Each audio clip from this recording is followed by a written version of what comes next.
না ছিল আসমান, না ছিল জমিন, না ছিল আলো, না ছিল অন্ধকার, না ছিল মানুষ, না ছিল ফেরেশতা, ছিল না সময়, না ছিল স্থান, ছিল এক চরম শূন্যতা, এক অদৃশ্য নীরবতা।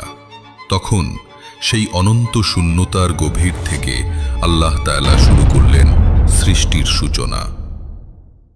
তিনি সৃষ্টি করলেন এমন সব মহান জিনিস যেগুলো হয়ে উঠল গোটা বিশ্বজগতের ভিত্তি। আর সেই সৃষ্টির ভেতর লুকিয়ে গেল চিরকালের রহস্য, নিয়তি আর আল্লাহর অপরিসীম জ্ঞান।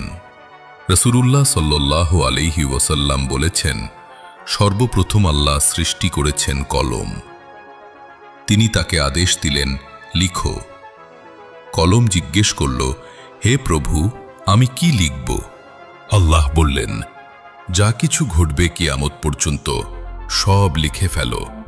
তখন থেকেই শুরু হলো তাকদীরের লিখন। প্রতিটি মানুষের জন্ম থেকে মৃত্যু, প্রতিটি ঘটনা, প্রতিটি সুখ দুঃখ, প্রতিটি কথা, সব কিছু সেই কলম লিখে ফেলল। কিন্তু প্রশ্ন আসতে পারে, কেন আল্লাহ প্রথমে কলম সৃষ্টি করলেন? কারণ হলো, এক, আল্লাহর পরিপূর্ণ জ্ঞান ও কুদরতের প্রমাণ। তিনি আমাদের জানাতে চান যে কোনো কিছুই আকস্মিক নয়। পৃথিবীতে যা ঘটে সবই তার পূর্ব নির্ধারিত জ্ঞানের অন্তর্ভুক্ত। দুই, তাকদীর প্রতিষ্ঠা করা। ইসলামের অন্যতম মূল আকীদা হল তাকদীর। আল্লাহ কলমকে সৃষ্টি করলেন যেন তা লিখে রাখে সবকিছু। এতে প্রমাণিত হয় আল্লাহর ইলম, জ্ঞান সীমাহীন এবং নিশ্চিত। তিন, আমাদের দায়িত্বের স্মরণ করানো। যদিও সবকিছু লেখা আছে, তবে আল্লাহ আমাদের ইচ্ছা শক্তি দিয়েছেন। তাই আমাদের কাজ করতে হবে, ভালো বা মন্দ বেছে নেওয়া আমাদের হাতে। লেখা হয়েছে, কিন্তু জবাবদিহিও আমাদের করতে হবে। ভাবুন তো, আজ আপনি যে কথা বলছেন, যে শ্বাস নিচ্ছেন, যে সিদ্ধান্ত নিচ্ছেন, সব সেই কলম লিখে ফেলেছিল কিয়ামতের বহু আগে। এটাই আমাদের শেখায়, আমরা ক্ষুদ্র, আল্লাহ মহান। আমাদের জীবন কোনো কাকতালীয় ব্যাপার নয়, বরং আল্লাহর পরিকল্পনার অংশ। আর এজন্যই আমাদের উচিত তার আনুগত্যে জীবন কাটানো। এরপর আল্লাহ সৃষ্টি করলেন তার মহান আরশ। কুরআনে বর্ণিত আছে, আল্লাহর আরশ ছিল পানির ওপর। সেই আরশ এতই বিশাল যে গোটা সৃষ্টিজগৎ মিলেও তার তুলনা হয় না। হাদিসে এসেছে, আরশ বহন করছে 4 জন ফেরেশতা, আর কিয়ামতের দিন এদের সংখ্যা হবে 8। এরা প্রত্যেকে এতই মহান ও শক্তিশালী যে মানুষের কল্পনারও বাইরে।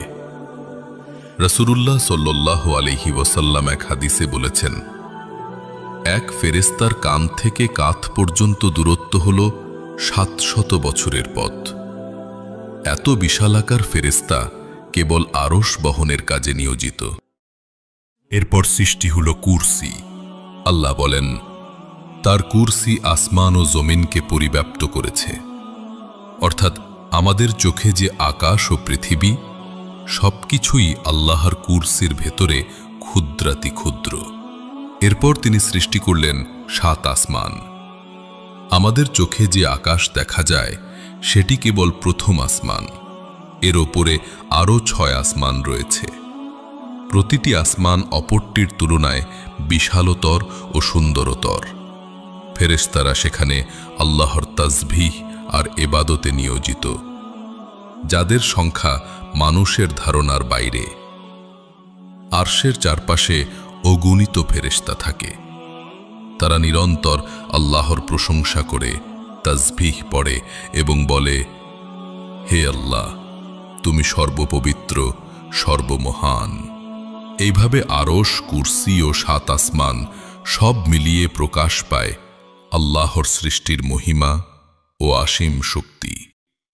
আল্লাহ সৃষ্টি করলেন জান্নাত, যা হলো চিরন্তন সুখ ও প্রশান্তির স্থান। আল্লাহ কেন জান্নাত বানালেন? কারণ তিনি তার বান্দাদের জন্য এক অনন্ত পুরস্কারের ব্যবস্থা করতে চেয়েছিলেন। কোরআনে আল্লাহ বলেন, যারা ঈমান এনেছে এবং সৎকর্ম করেছে তাদের জন্য রয়েছে জান্নাত, যেখানে প্রবাহিত হবে নদীসমূহ। তারা সেখানে চিরকাল থাকবে। এই জান্নাতে রয়েছে 4 ধরনের নদী: দুধ, মধু, পরিষ্কার পানি এবং সুস্বাদু পানীয়র নদী। এখানে রয়েছে প্রাসাদ ও অট্টালিকা, যা তৈরি হয়েছে সোনার ইট, রূপার ইট এবং মুক্তার খুঁটি দিয়ে। রাসূলুল্লাহ সাল্লাল্লাহু আলাইহি ওয়াসাল্লাম বলেছেন, জান্নাতে এমন সব জিনিস রয়েছে যা কোনো চোখ কখনো দেখেনি, কোনো কান কখনো শোনেনি, আর কোনো হৃদয় কখনো কল্পনাও করতে পারেনি। জান্নাত কেবল ভৌত সুখের স্থান নয়, এখানে রয়েছে চিরন্তন নিরাপত্তা, শান্তি এবং আল্লাহ সন্তুষ্টি, যেখানে নেই দুঃখ, নেই মৃত্যু, নেই ভয়, নেই ক্লান্তি। এবং আল্লাহর রহমতে প্রতিটি নেক বান্দার জন্য জান্নাতে প্রস্তুত হচ্ছে আলাদা আলাদা জায়গা।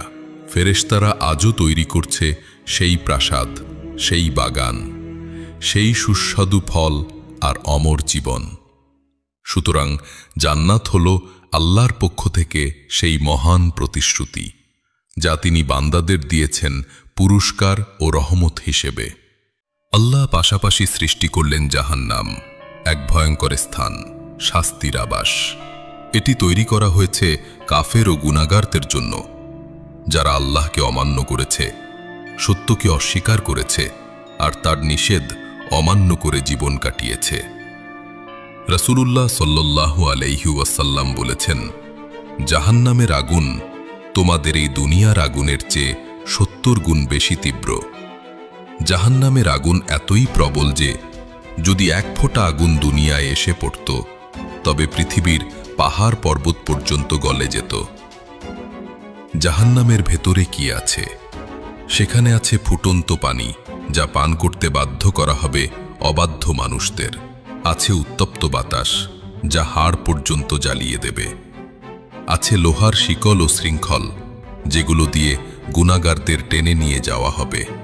কুরআনে আল্লাহ বলেন, হে ঈমানহীনরা, তোমরা আগুনকে ভয় করো, যার জ্বালানি হবে মানুষ ও পাথর। ফেরেশতারা যারা জাহান্নাম পাহারা দেয়, তারা অত্যন্ত কঠোর। কুরআনে তাদের সম্পর্কে বলা হয়েছে, তারা আল্লাহর নির্দেশ অমান্য করে না, যা আদেশ করা হয় তাই তারা পালন করে। উলামাদের মতে জাহান্নামের বিভিন্ন স্তর আছে, কারো জন্য হালকা, আবার কারো জন্য ভয়াবহতম। সবচেয়ে নিচের স্তরে থাকবে মুনাফিকরা, যারা মুখে ইসলাম বলেছে কিন্তু অন্তরে ছিল অবিশ্বাস। রাসূল সাল্লাল্লাহু আলাইহি ওয়াসাল্লাম বলেছেন, জাহান্নাম একদিন আল্লাহর কাছে অভিযোগ করল, হে প্রভু, আমার অংশ একে অপরকে খেয়ে নিচ্ছে। তখন আল্লাহ তাকে 2টি শ্বাস নিতে দিলেন, একটি শীতকালে, একটি গ্রীষ্মকালে। তাই তোমরা যে তীব্র গরম আর তীব্র শীত অনুভব করো, সেটাই জাহান্নামের নিঃশ্বাস। জাহান্নামের ভয়াবহতা বর্ণনার উদ্দেশ্য হল আমাদের সতর্ক করা। এটি শুনে আমাদের অন্তর কেঁপে ওঠা উচিত, যেন আমরা আল্লাহর থেকে ফিরে আসি, গুনাহ থেকে বেঁচে থাকি। কারণ আল্লাহ জাহান্নাম সৃষ্টি করেছেন শাস্তি হিসেবে, আর জান্নাত সৃষ্টি করেছেন পুরস্কার হিসেবে। এই দুনিয়া হলো পরীক্ষা। আমাদের কাজই নির্ধারণ করবে আমরা কোন গন্তব্যে যাব। আদম আসার বহু আগে আল্লাহ প্রস্তুত করেছিলেন কলম, আরশ, জান্নাত ও জাহান্নাম। সবকিছুই তার জ্ঞানে নির্ধারিত। জান্নাত তৈরি হয়েছে সৎ বান্দাদের জন্য, আর জাহান্নাম তৈরি হয়েছে কাফের ও গুনাহগারদের জন্য। আজ আমাদের জীবন হলো পরীক্ষা। কোন পথ আমরা বেছে নেব, সেটাই নির্ধারণ করবে আমাদের চিরস্থায়ী গন্তব্য। আল্লাহ কুরআনে বলেন, অতএব যে ব্যক্তি অনুপরিমাণ সৎকর্ম করবে, সে তা দেখতে পাবে, আর যে ব্যক্তি অনুপরিমাণ অসৎকর্ম করবে, সেও তা দেখতে পাবে।